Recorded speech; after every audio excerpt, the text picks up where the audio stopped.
Start the video. Well, we started off this day this morning. Marla brought in her laptop. She tried copying off the files I had on the flash drive. It was taking 35, 40 minutes to transfer a 12-minute video. So things were not going well. So then we tried to get it and tried to do some editing, and it just wasn't working. So she finally tore her computer apart at their desk up there and brought down her little box and finally got some things going. So we will have some videos here in a little while.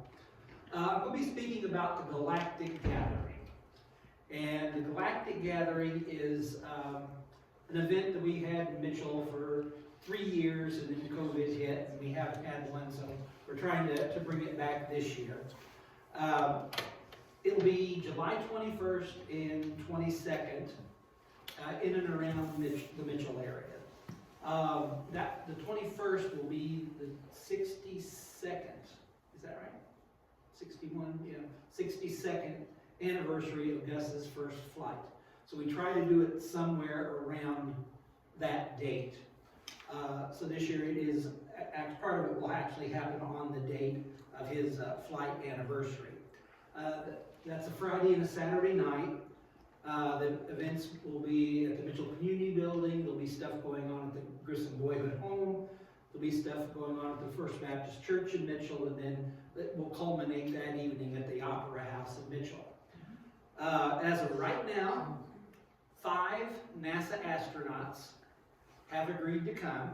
They include Joe Allen, Tony England, Kevin Ford, Jerry Ross, and Charlie Walker. As well, Mark Grissom, Gus's son, and Lowell, his brother, will also be here participating. And a special thing is Joel Johnstone. He is an actor from Hollywood. He played Gus on the Astronauts Wives Club. He was also in The Magnificent Mrs. Maisel or something like that. Oh, who did he play in that? I don't know who he played, but he was planning on coming a couple of years ago when we had the last one with Harrison Schmidt. And one of the California wildfires was getting very close to his house. And he thought he better stay home and be with his family in case they had to evacuate and all that kind of stuff instead of being 2/3 of the way across the country in little Mitchell, Indiana. On the Friday night, there will be a catered meal, and that will be at the Mitchell Community Building. You'll be able to spend the entire evening with the NASA astronauts. They will sit at a table and eat with people. They will actually mill about through all the other tables and talk. Actually, you'll get to meet a NASA astronaut, maybe up to 5 NASA astronauts. And they'll just kind of mill about and greet the people there. On Saturday, there'll be free tours at the home, at the Grissom Boyhood Home, which is the home that he grew up in. He was not born there. He was actually born just a little bit south of Mitchell City Hall. But they moved to that house when he was about 1.5 years or so old. Because we have a video of Mrs. Grissom saying he was only 1 when we moved here. So we know that they moved there sometime before April of 1928, because he would have been 2 in April of 28. So we'll have free tours there, so people can come and go through, and they'll be guided, or there'll be people there to answer questions and things of that nature. And then that afternoon at the First Baptist Church, there will be photo ops. So we have a photographer that will come that day, and so you'll get in line and you'll have your tickets, and you'll come and you'll go up and you'll have your picture taken with the 5 astronauts that'll be there. I'll kind of show you. Is that in Mitchell, the Baptist Church? First Baptist Church in Mitchell, yeah. So this was me and our board with 7 Indiana astronauts in 2017. So we will have some sort of backdrop. A professional photographer will take the image. She will download them to a page, and then you are able to go in there and download the photos off that page and order prints and whatever you need to do. But there'll be a similar situation as this on Saturday afternoon. And then Saturday evening, they will actually go on stage at the Opera House and they will present it. There'll be an MC, and he will ask some questions, and then generally we have audience participation where they can ask questions of the astronauts as well. Now, all this comes with a price, and if you'll, you may think it's a little pricey, but if you realize that these guys command anywhere from $20,000 to $50,000 per appearance. They're nice to us and they don't charge us that, but still we have expenses we have to cover. We have to help get them here, their plane tickets. We also have to provide them lodging and food while they're here and all that kind of stuff. So each event has its own price tag. And combined, if you would buy all of them a la carte, it would cost you $175 to go to the dinner, have your photo, and go to the opera house and hear the program.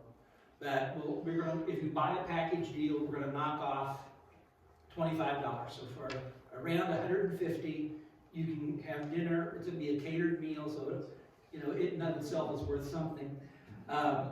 And then there's also an upgrade on that dinner if you want to sit and actually eat dinner at the table with an astronaut. You're going to have to pony up another $200. So how did this event come to be? I sit on the board of the Grissom House, and in the fall of 2015, I guess it would have been, or 2016, I guess, Steve Grissom came to the board and said, I want to do something. And we said, okay, because Steve always has ideas. If you know Steve, he has ideas. That's Gus's cousin? He's a cousin, yes. Okay. His great-grandfather and Gus's father were brothers. But Steve always has ideas. So he started laying out this plan. And at that point in time, it was going to be the 3 Lawrence County astronauts. We were going to honor Gus and have Charlie and Kenny come. Well, Kenny came back and said, I'm still associated with NASA. He said, I really can't come and do these kind of programs. So Steve switched gears and he said, we're going to do Indiana-born astronauts, of which there have been 12. And I think since that time, we've added a 13th. When I was on the internet the other day, it said we've had 13 Indiana-born astronauts. So we invited those folks to come, and we ended up, 3 of those people are deceased. So that leaves 9. We ended up with 7 of the 9 that came here to Mitchell. Frank Borman was born in Gary, lived here just a few months, moved away. He doesn't consider Indiana home. So he didn't come. And there was a lady, her name is Serena Anand Chancellor, and she was an astronaut, a current astronaut, and she was in training to go to the space station. So she was in Russia, so she couldn't come. So we figured pretty much we had 7 out of 7 of the available astronauts. We just asked Steve, all of us, when he started pitching this idea, our jaws were on the table. How can 6 or 7 people from Podunk, Mitchell, Indiana pull this off? And he said, well, I've got the contacts. He said, I can get them here. And we said, okay, Steve, you can run with it, just don't embarrass us. So we ended up, like I said, with 7 astronauts here. That time we did it all on Saturday. And we had a kickoff breakfast that morning out at Spring Mill Inn. We had VIP tours at the house, and some of the astronauts actually came and participated in the tours. You paid a fee, and we had nice cupcakes and refreshments and all that kind of stuff. And it was pretty neat to do. And then we had the photo op with the astronauts at the Baptist Church again. Then about 4 o'clock in the afternoon, we actually had an astronaut parade through the streets of Mitchell. And I've got some pictures here I'll show.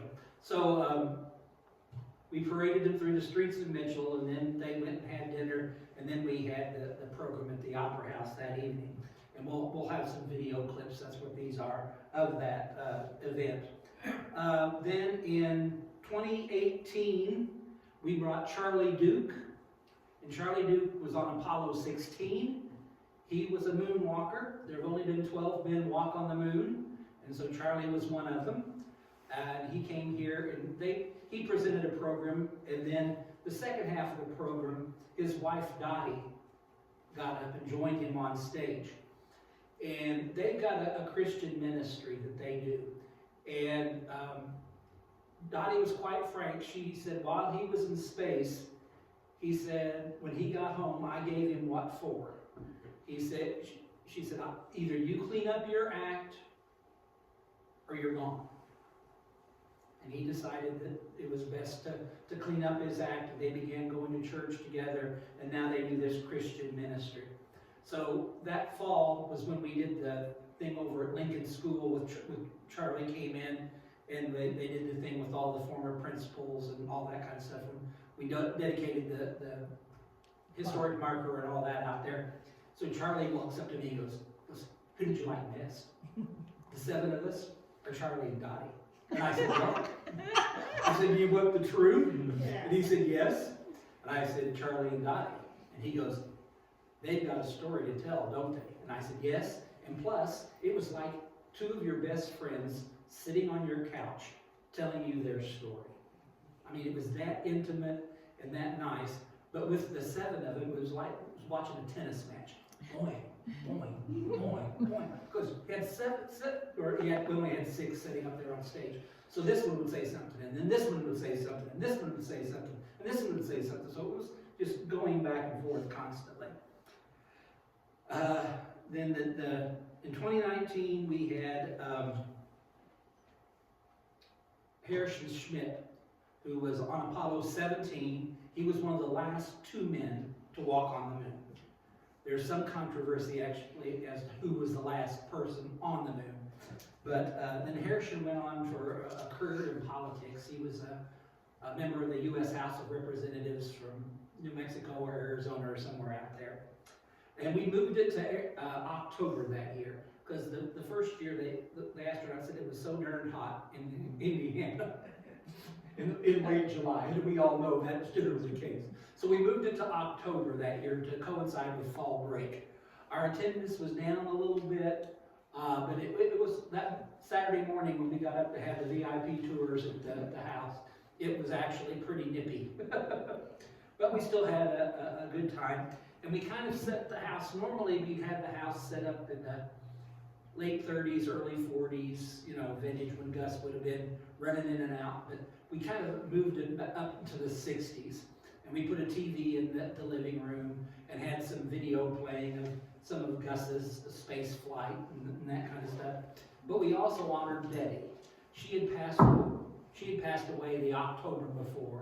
So the boys sent us a few of her outfits that she wore during the NASA years. And we had those on mannequins, and we had a picture of her on the back porch, and kind of, you know, just kind of changed the theme of the house just a little bit there. And the Opera House was packed again for the 3rd straight year.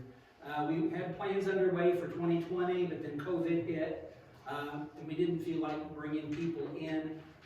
This event brings people from anywhere from 11 to 15 states, and we've had 4 foreign countries represented. So, I mean, we bring people in. Every year we've had, well, the first year, one of the astronauts, he came from Norway. He was the first one to sign up to come, but he came all the way from Norway. He's back stateside now, so he doesn't have to come as far, but he will be here again this year. But we just didn't feel comfortable bringing, you know, 300 to 500 people into town from various places and that kind of stuff. So we didn't do 2020. We were going to do 2021, and still couldn't do it.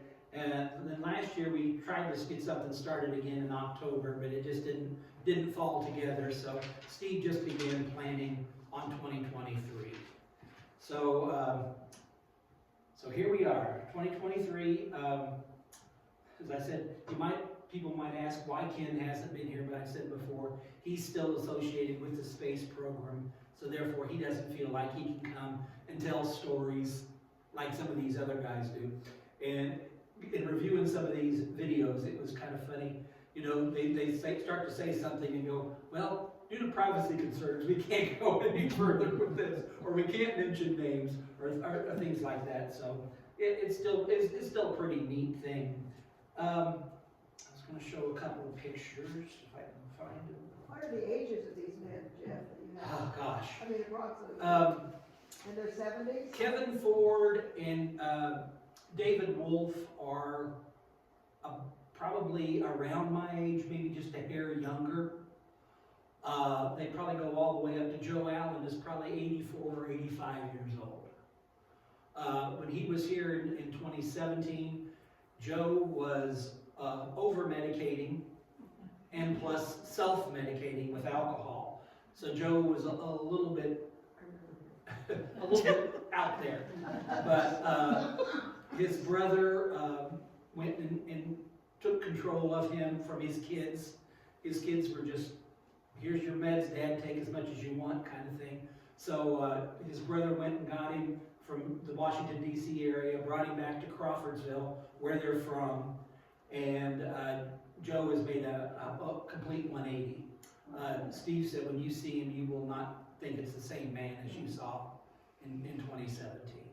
So the guys, when they were here, they were just saying, like, this is not the Joe Allen we knew. Joe Allen is probably one of the most intelligent men to walk on the earth.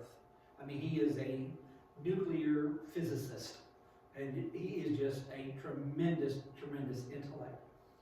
And one thing that we do as a board, we usually go down to French Lick and have a meal so they can get to know us.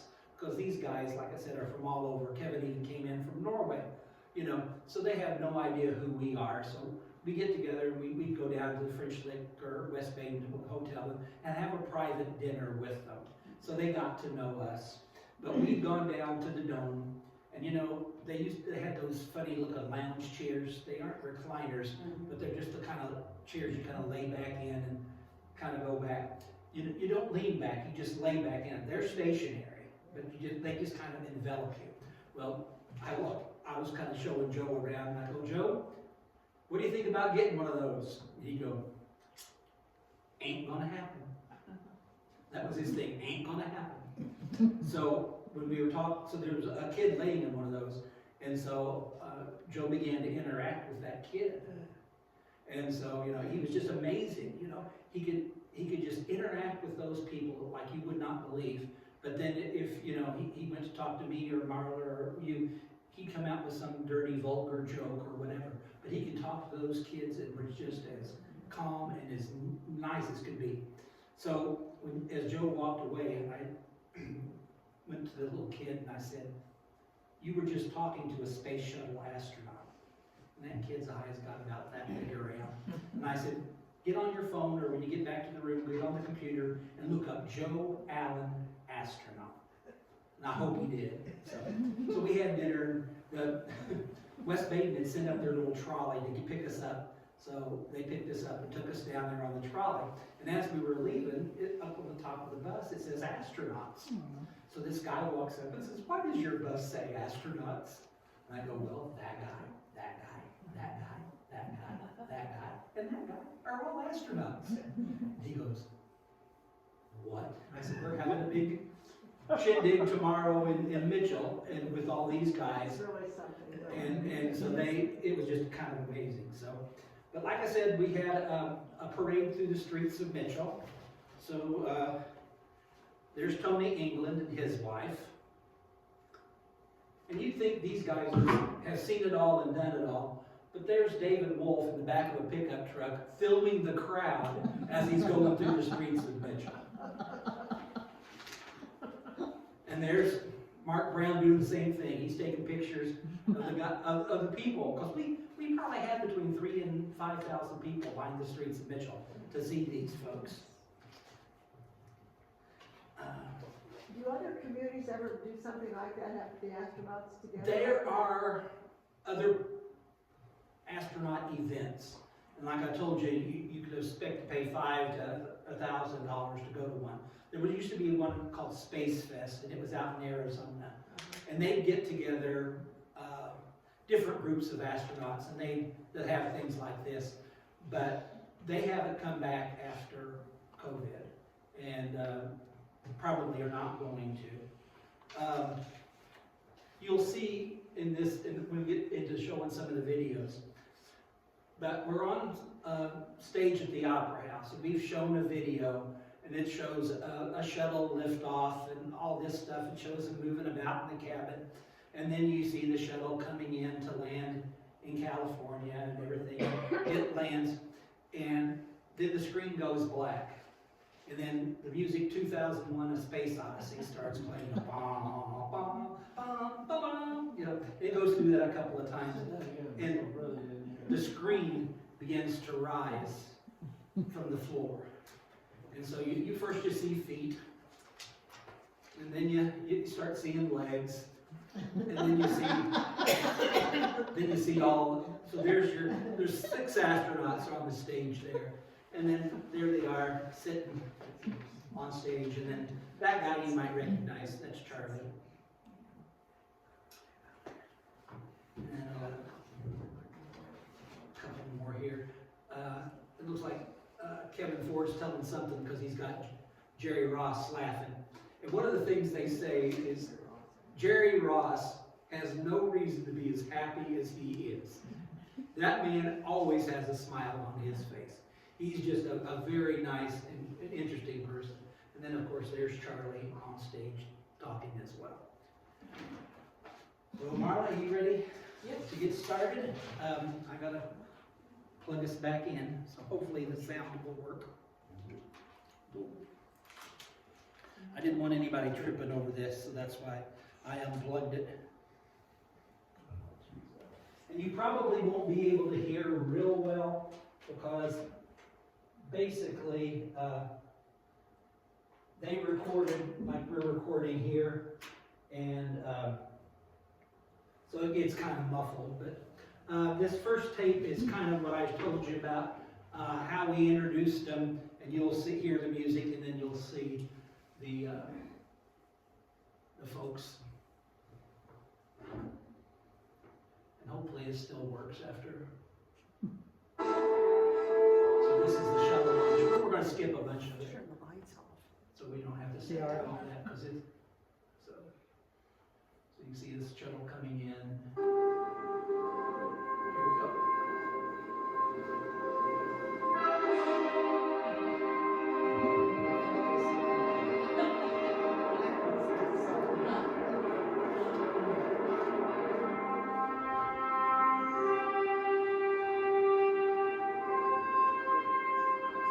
We wanted to have a fog machine and all that, and it set off all the smoke detectors and all that in the Opera House. We had the fire department breathing down our neck, so we decided not to do that.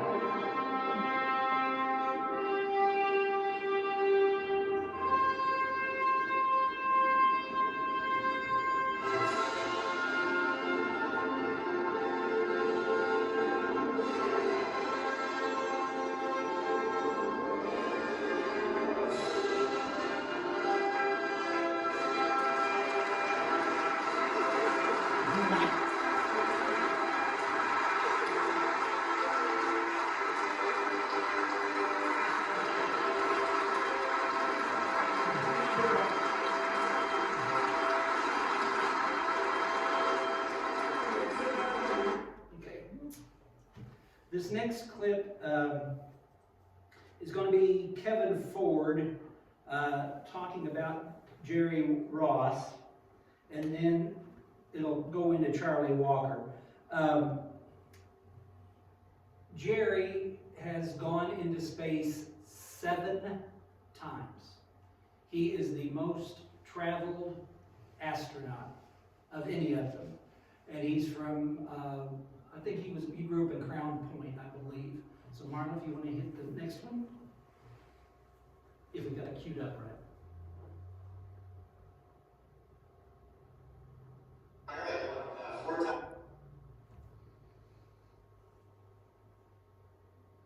That's Jerry talking, but we're gonna.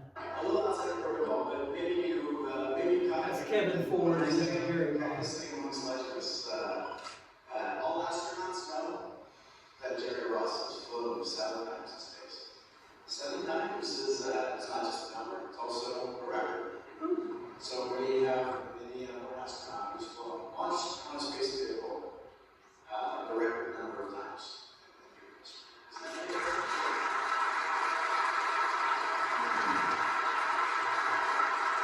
So when Kevin took the mic, Jerry's going, Trust me, as a shuttle pilot and as a shuttle flyer, one of the things that it only takes you a couple of years to learn is that it's a very, very serious business actually, running a space shuttle. And for somebody to do it 7 times is really sort of like, it's really true. So all those things I said about Purdue,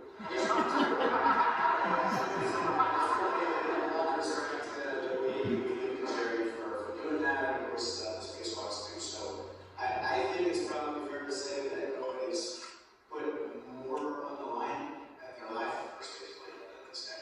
So, most of the astronauts are Purdue grads. Kevin is a Notre Dame grad, so there was a lot of bantering back and forth about that. 7 times. Mark said he's a slacker. Next up, our rivals to the north, Andre. Who do you choose for? John Wall.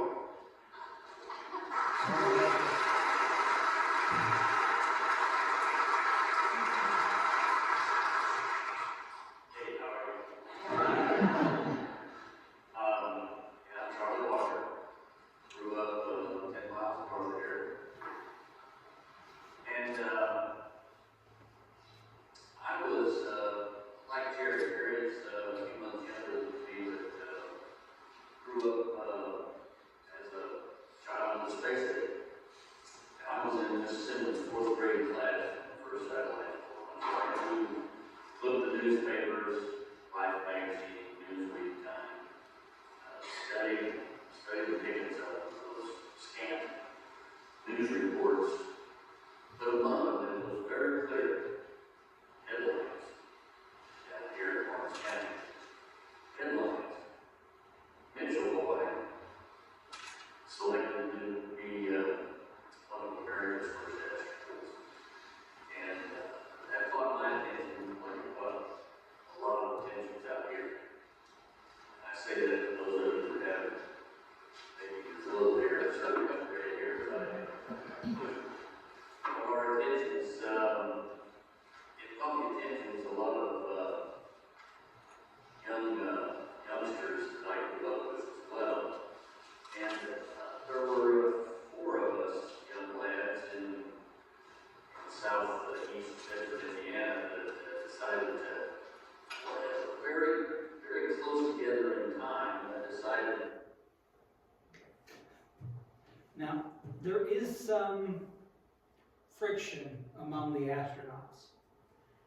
Even though Charlie went through the training and everything that the other astronauts did, he was paid by a company, or his company paid the US government for him to go up in space. So a lot of them don't really consider him an astronaut, even though he's gone through the same training and all that kind of stuff.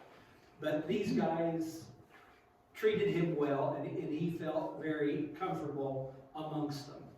Let's see here. Okay, this one. Okay, this last one is David Wolf, or not the last one, but this David Wolf talking a little bit about his time in space. So we're going almost to the very end of this one. Assignment for service.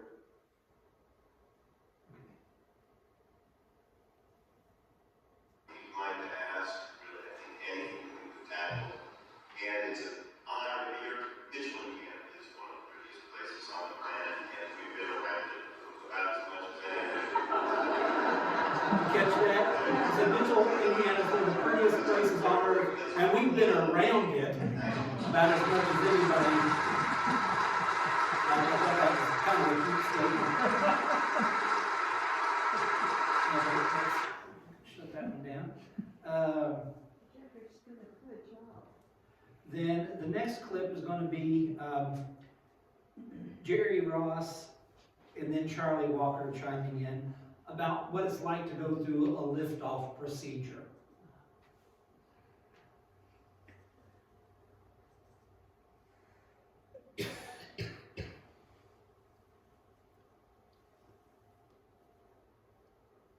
As goes through a 4 or 5 minute about lift And off. I would tell the rookies that they really didn't have to get excited until like right when you started telling them. You didn't have to get excited until you saw his knee do that.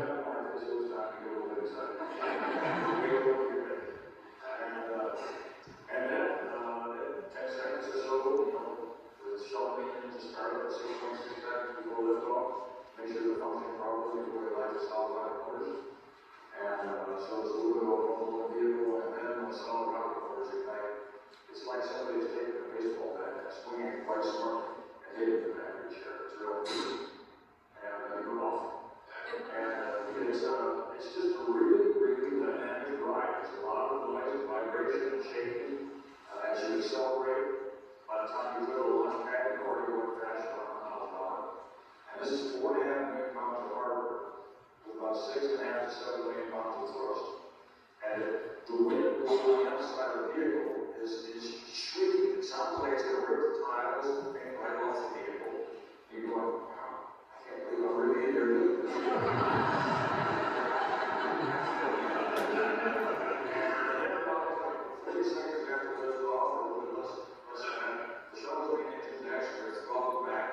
So we don't receive structural limits on the vehicle as we go through maximum dynamic pressure region and during the gas tank, which is the largest aerodynamic force on the outside of the vehicle.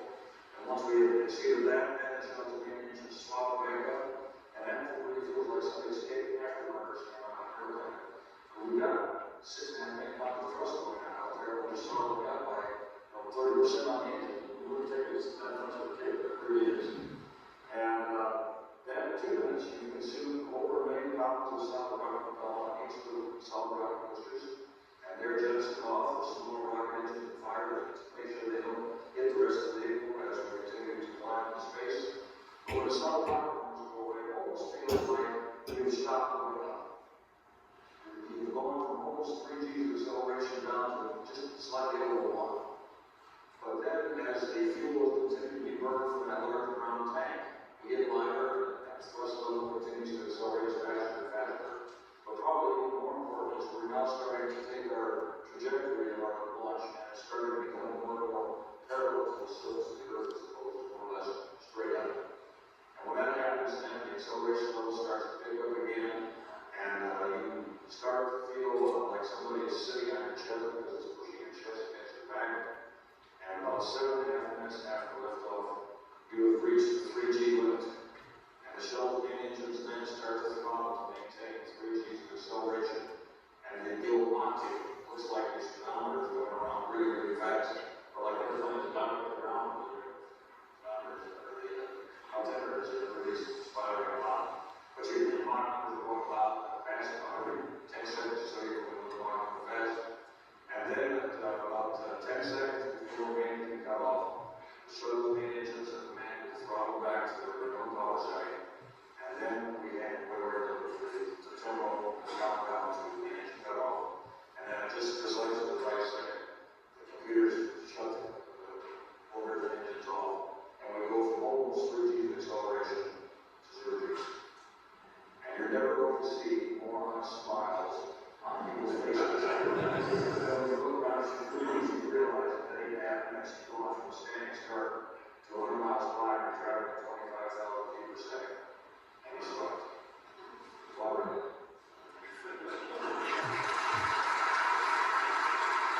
This is Charlie Walker's response.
We'll get rid of it. Okay. It's all right, Sue.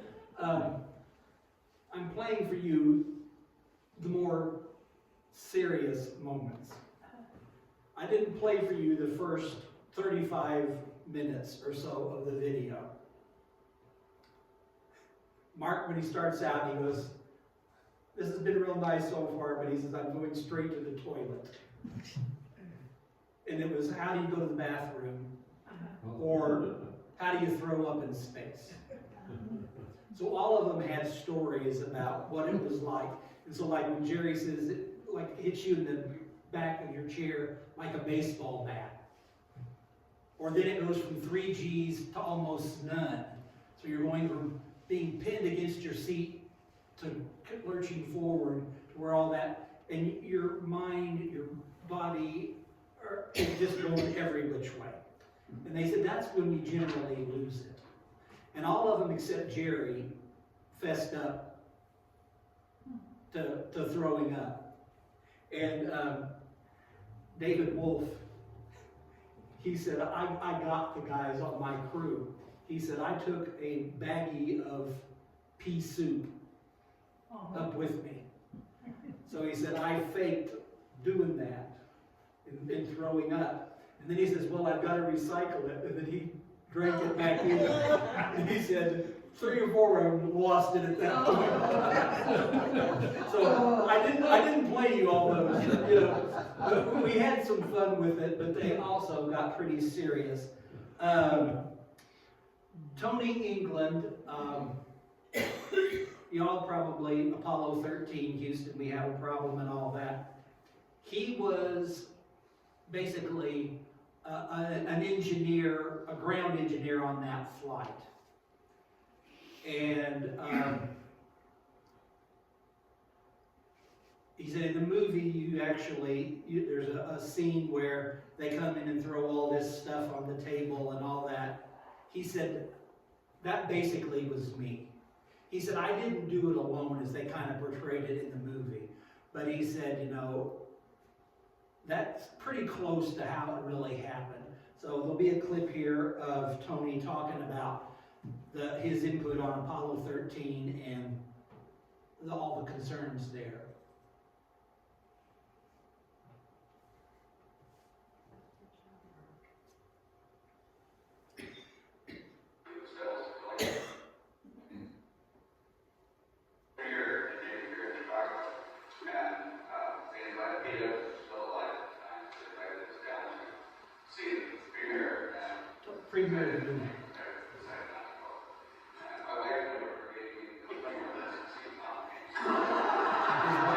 Never forgave him for not going to Korea because she didn't get to meet Tom Hanks.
What you didn't hear Tony say is that he said we weren't sure that they had enough electricity to make it through re-entry until we saw the chutes, until we saw the parachutes. So, you know, it's pretty neat that, you know, he was basically the man that was at least part of the brain power that brought that disabled crew back. Okay, the next video is Kevin Ford, and he's talking about mission abort. You know, so it's kind of neat, some of the things he has to say.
say just to go a little bit. And there's a command that would send up to you, a light they would turn on to say, yes, we really need it. And I said, I can come to with the crew to terminate the flight that way. So you're kind of there again, yes, Captain, just sign it. You'll get this. So there was that one little time, and then you sign the paperwork, and you go back and watch some good movies, and you go fly. And I didn't think about it at all and watched that the next day. I just thought about how awesome the machine was and how well it worked, and really the testament to good engineering and human activists. He said there is somebody that can explode those solid rocket boosters if there's something goes wrong and it's going out of haywire or whatever. They hit that button, it blows up those solid rocket boosters, but it also blows up the entire crew that's on that.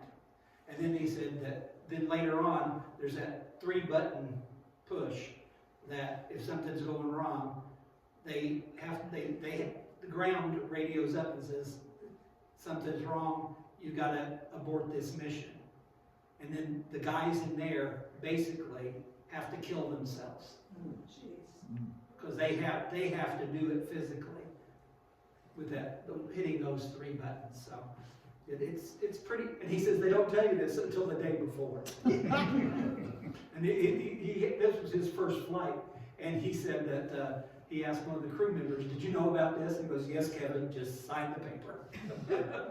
So that was the thing. This will be the last clip. The question was asked of all of them who they most admired in the space program. And, you know, a couple of them had said Neil Armstrong and all this. And at the end of the video, right prior to this one, Charlie was talking about that. And the question was given to Neil, the proverbial glass on the table, is it half full or half empty? So you have those two choices. This is how Neil Armstrong answered the question, according to Charlie.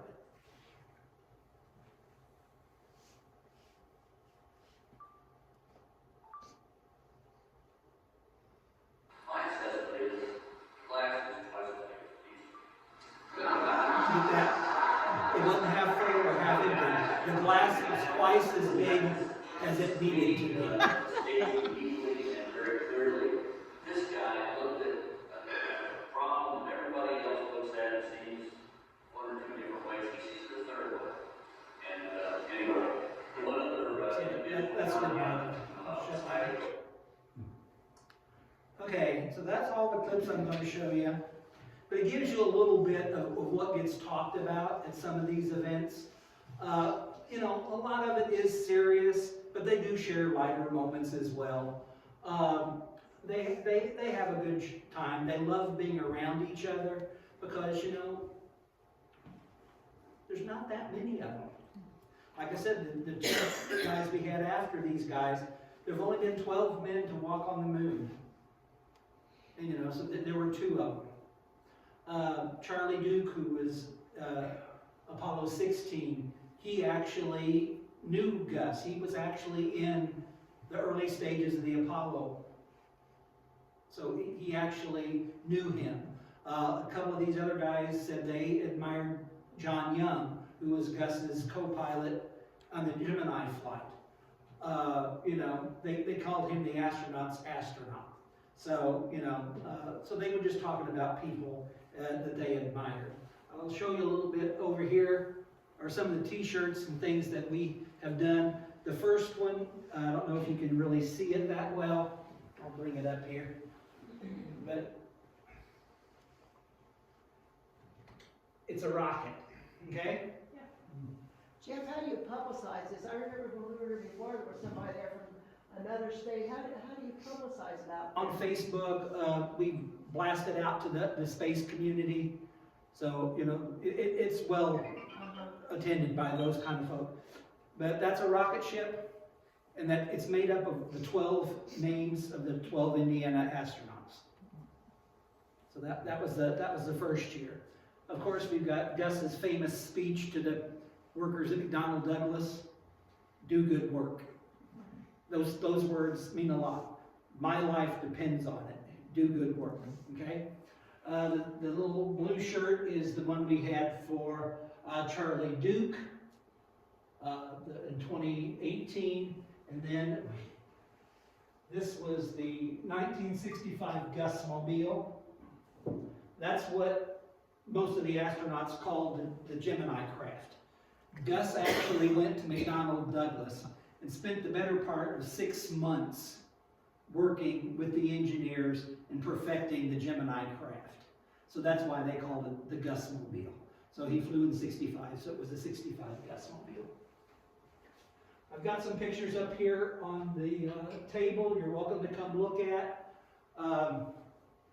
This is the 12 Indiana astronauts. And then these are the signatures of the ones that were there that day. This is the program from the Galactic Gathering breakfast. This is me and the board with 7 Indiana-born astronauts. This is Charlie Duke with the board. Me and Harrison Schmidt. Harrison Schmidt with the board. This is the coffee cup that was there at breakfast. This is the pins and keychain that was a thank you gift to those attending the first space symposium. This is, as you can see, it's a little rocket. I don't know if you can see that. But that was the memento from the Harrison Schmidt flight. This is the Charlie Duke pin we had. And then this is the 12 Indiana astronaut pin. So you're welcome to come up here and look at this stuff. I don't know, do you have any questions? I will try to answer. I won't say that I'm an expert on that, but You're talking about the gas mobile. Uh-huh. Did other astronauts contribute that much to No. the building? Amazing. No. That's why they called it the Gus Mobile. And they said that many of the things that he had come up with regard to the gloves and that are still used today. Wow. And one of them, I don't know if it was on one of the clips we played, we may have cut it out, but Tony England was talking about, you know, helping engineer the Apollo 13 disaster and get them back home. He says, since I was a suit, you know, we normally think of suit and tie, but he was referring to, since I wore the spacesuit, so I was a suit, I knew the things they could do, what they couldn't do, what the craft was designed to do, what it was not designed to do. Who did that? That was Tony England, the guy that, you know, said I was the guy in Apollo 13. So, anybody else? It's just amazing what you pulled off in Mitchell, Indiana. Yeah, it is, isn't it? Yeah. It really is. You know, that's why I said, just, you It's an know, idea. I'm on a board of a boyhood home of an astronaut. You know, we're not a fancy place, if any of you have been there. It's just a House. 1920s, 30s, 40s era house. Actually, it was built in about 1894, probably. But, you know, it's just a house. It A was modest, very modest home. house. Yeah. Mr. Grissom worked for the railroad. You know, he probably had a little bit more than a lot of folks had during the Depression years because the railroad still ran and still transported goods around. So he probably was a little bit better off. But, you know, they were not rich by any stretch of the imagination. So, you know, a very modest home. So as my association with that, I have met 9 NASA astronauts. I've met 2 of the 12 people to walk on the moon. And, you know, I call these people friends. You know, when Charlie, A newspaper guy from Mitchell. Yeah. you know, when Charlie sees me, you know, hey Jeff, how you doing? You know, and it's just amazing People, aren't they? that they, you know, and like I said, these guys were just, they were Hoosiers. They were happy to be back home. That's why they're in the back of a pickup truck with their cell phones out, filming people watching them in a parade. Where are they all from, Jeff? Could you- Joe Allen was from Crawfordsville. But right now, where do they live? Here, there, and yon. Charlie's in Arizona. Jerry Ross is in Texas. Joe's in Crawfordsville. Mark Brown's in Michigan. Kevin Ford is in the Carolinas. David Wolf's back in Indy. Tony England, he's from Ohio somewhere. So I mean, they're scattered about, but I think it's Mark Brown has been, he may not still be on staff at the University of Michigan. So I mean, they are kind of scattered around. Charlie Duke, he's in Texas. Harrison Schmidt's still out in, I think it's New Mexico. I think that's where he was state rep, or a U.S. rep from. Did any of them go back to Purdue and assistant professors, or? I don't think any of them did, no. You know, I was teaching in California when this first happened, and I was from northern Indiana. I didn't know much about Mitchell. And they were talking about the school buses. And I went out, took my kids to the school bus and had Mitchell, Indiana. Carpenter Body Works in the back of the Oh, bumper. gee, that's. Yeah. And Gus actually worked there when he came back from World War II. He worked at Carpenter's for a little while. But Betty and I are cousins. My dad and she were first cousins. My grandmother and her mother were sisters. And so... where are the boys? Where are their sons? Mark is in Oklahoma, Scottsdale, Texas. I saw him last year in September. And how old were they when their dad died? They were just little boys, weren't they? They're both a little bit older than me, so I would have been 11 years old. So they were 12, 13-ish when their dad was killed.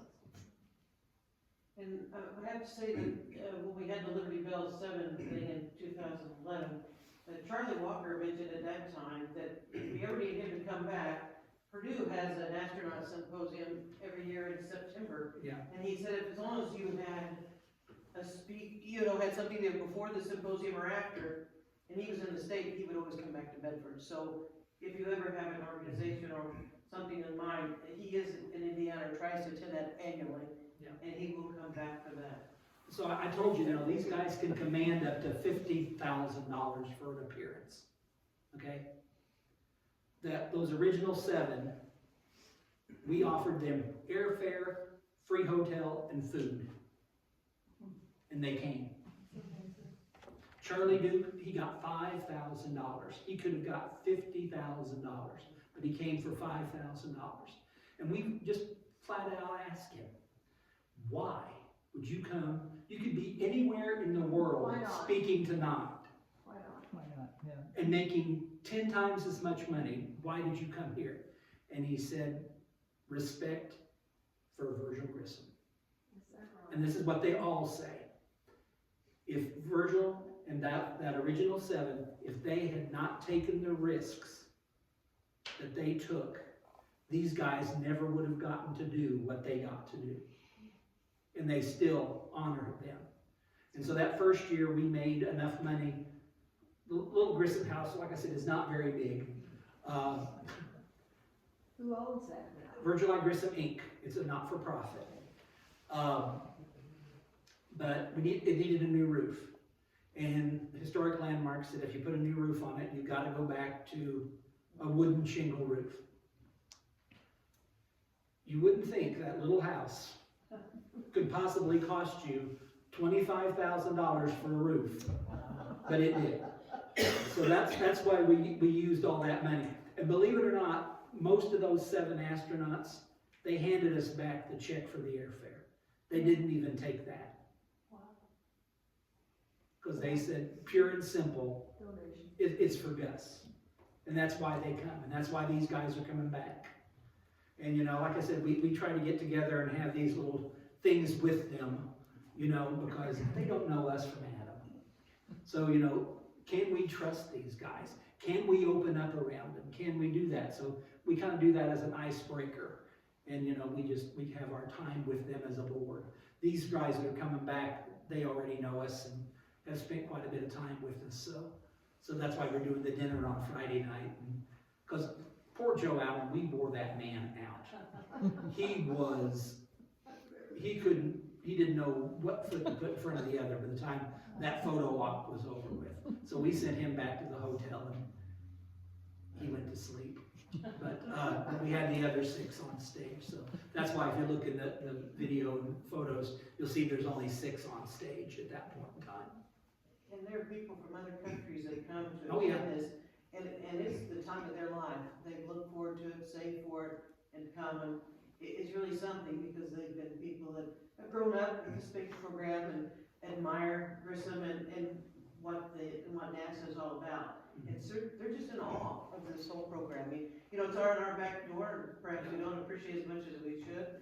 But when you talk to people that's come from China, and they've saved for it for 3 years, and you figure, all we have to do is drive 15 minutes south, so you go through it, so. Now, we don't do signing events. We don't burden them with that, you know, you bring in this or that for them to sign. We just don't do that, because that's just too much. And these guys get, some of them $300 and $400 a pop for their signature. So we're not gonna do that to them. Now, we did have them sign the poster for us, and we did sell that. But, you know, we do not do signing events. I think if you go on the website, if you go to GusGrissomBoyhoodHome.com, you can go click on events, and it will tell you this. But I think a part of it this year, as part of the photo package, you will get a autographed picture of the astronauts that are coming. So you will at least get that. But they can do that, you know, before the event and all that kind of stuff. They're just not harassed. But the thing was, I didn't show that part of the video. Steve was probably 4 or 5, 6 minutes into his intro at the beginning of the symposium. And I'd gotten waylaid at the house. Because, you know, the house closed before the parade. But we had a couple of hundred people out in front of the house watching the parade. Well, then they wanted to come in. So I barely got home, got changed, and I was about 6 or 7 minutes late to the Opera House. And Steve's getting ready to introduce the board. He'd already thanked the sponsors and the volunteers and all this and made it happen. He said, now I'm going to thank my board. He goes, Jeff, don't sit down. And so I waved as he said who I was, and all the other board members stood up. But I mean, I got absolutely waylaid. And they had to come over to the house and grab me so I would have that picture. They said, you just gotta go. You gotta leave somebody else in charge. You gotta go, and you gotta at least get this much. Because I didn't take one single picture that whole entire weekend. That was good. So All right, anything else? Very good, Jerry. when did you say? Huh? When did you say they're going to do this? It's July 21st and 22nd. It's a Friday and Saturday night. And like I said, it coincides with Gus's Liberty Bell 7 flight anniversary. And the deadline for tickets? I don't know that there is a deadline, but I'm sure a couple of weeks out. For dinner, there might be. Will be sold out. We get, some events are sold out, yeah. And you know, we can only seat about 300 in the Opera House. And so those get pretty tight sometimes. Super. Thank you.